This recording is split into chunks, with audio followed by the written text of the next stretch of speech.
It was interesting you talking about the work that you've done on kitchens, because it struck me when I was looking at that, the similarities in many ways to the cycling study that we're doing, because we are using a life course approach, and we're looking at a life history of people's relationship with cycling, when it's come and when it's gone, and how that's related to kind of more personal logic, thinking of the discussion this morning about life courses, Yes. so the individual factors, but also the more sociological factors, and like you say, changing in technology, changing in environment, impacts of motor cars and so on.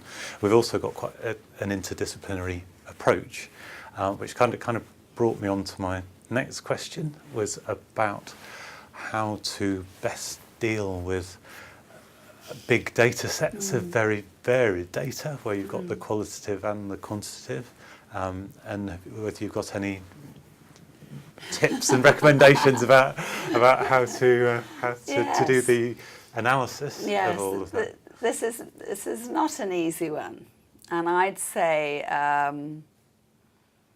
people are still, well, struggling's probably I think that's true, actually. I think probably people are still struggling with how to bring these different kinds of data sets together.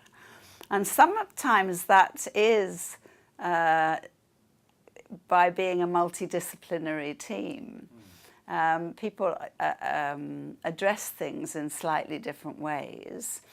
And you will end up with data sets that may be highly quantitative and can be analysed statistically in particular ways for individuals or as a collective group, alongside oral history data, which is extremely qualitative and will be open narrative, where you have to start by doing that thematic analysis of oral history data.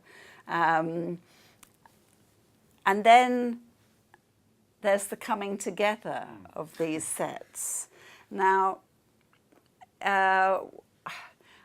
I'm addressing these points from a long history of doing different kinds of work in what I would say a very wide range of environments.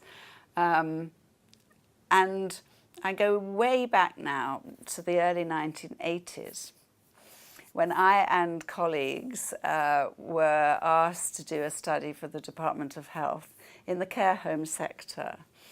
And we worked in 100 homes where we interviewed 1,000 residents and 400 members of staff. We didn't do all of that ourselves. We did it alongside market researchers but it was quite a semi-structured questionnaire.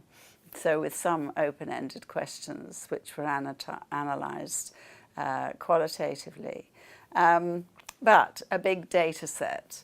At the same time, we had negotiated to study 4 care homes in qualitative detail.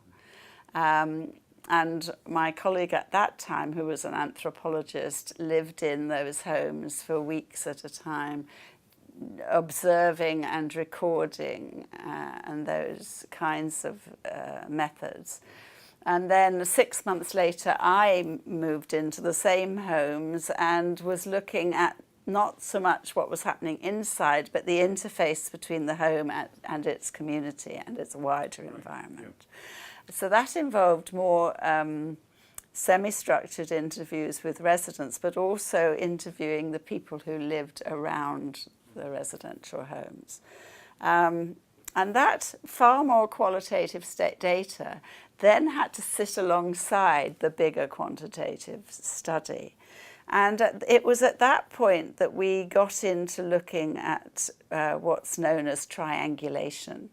And the triangulation of data that comes from very different sources is really what we're all doing when we have these kinds of data sets. And you find yourselves doing 3 kinds of analysis, I would call it. So there's data that confers, where the one data set reinforces the other or addresses a very similar line and adds to each other. But then there's the data that conflicts totally, so that what is being said through the survey is totally maybe at odds with what is observed in practice. Right. Yeah. And that's really important. That's as important as the data that confers, is the data that conflicts. And then there are also aspects of what can be sometimes called ongoing triangulation, so that something leads you in one data set to address something that comes from another data. I mean, it's almost like an ongoing challenging of one thing by the other. Cool. Yeah. And with that early study, we were able, through a gerontological methods text, look at those issues of triangulation of data. And again, I would argue that that's something that a research team in this field of the person and the environment and their interaction need to develop. I mean, it's a kind of model of triangulation, but I think it's something that you as a team need to consider yourselves, because you're actually adding to the literature on that topic.